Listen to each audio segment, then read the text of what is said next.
Tonight we conclude our WVUA special series taking you on board Tuscaloosa's honor flight. WVUA anchor Terry Brewer and chief photographer Jerome Davis have traveled on Tuscaloosa's first two honor flights this year.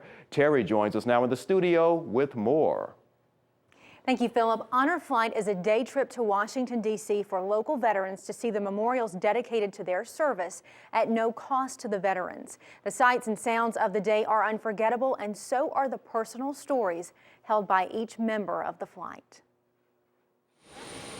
Two Tuscaloosa Rotary Honor Flights lifted off in 2010, taking a total of 187 veterans and 157 guardians to Washington, D.C.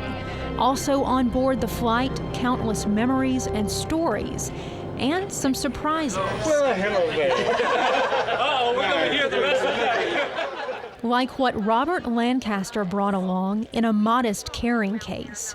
For more than 60 years, Lancaster has held onto a Japanese flag he brought home from the war.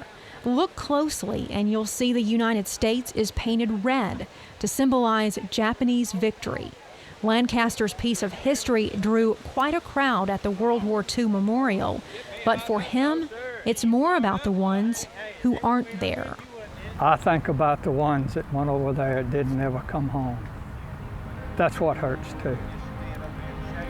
But as far as me, I fought honorably and I fought for my country. Also carrying mementos, Guardian Kenny Walker. Walker's father served in World War II, but passed away just 3 months before the trip to Washington. Walker made the trip anyway, carrying family photos to honor his father and hoping to connect to another piece of his father's history.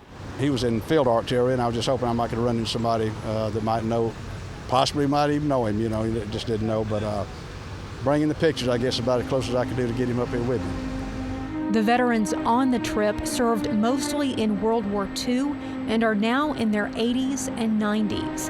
They represent history. African American veterans who fought for their country in a time before their civil rights were recognized. And veterans and guardians who were touched by other wars like Vietnam. Rusty Dockery served as a guardian for his father-in-law, a World War II vet, and he also had another reason for making the trip. It's John Hamner. When I was at Fort Bragg in ROTC camp, he was my first sergeant. John goes back to Vietnam in that January, steps on land. He's from North Fort, grew up on Watermelon Road, and there he is. After a day full of emotion and more than 1,000 miles traveled, the trip home is quiet.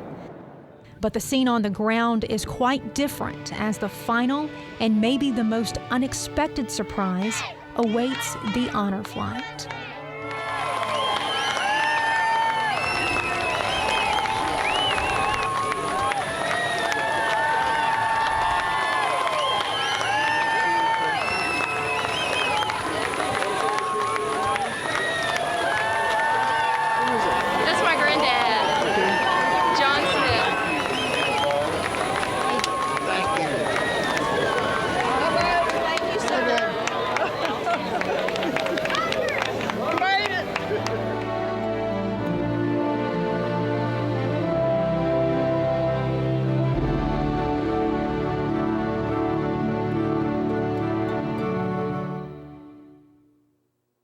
A special thank you to Jordan Plaster and the Rotary Club of Tuscaloosa and all the veterans and their families for allowing WVUA and our viewers to experience the honor flight. Also a big thanks to Jerome Davis and Ben Henson who helped bring you these emotional stories. A third Tuscaloosa Rotary honor flight is in the planning stages. Learn more about that online at WVUATV.com. Just click numbers and links.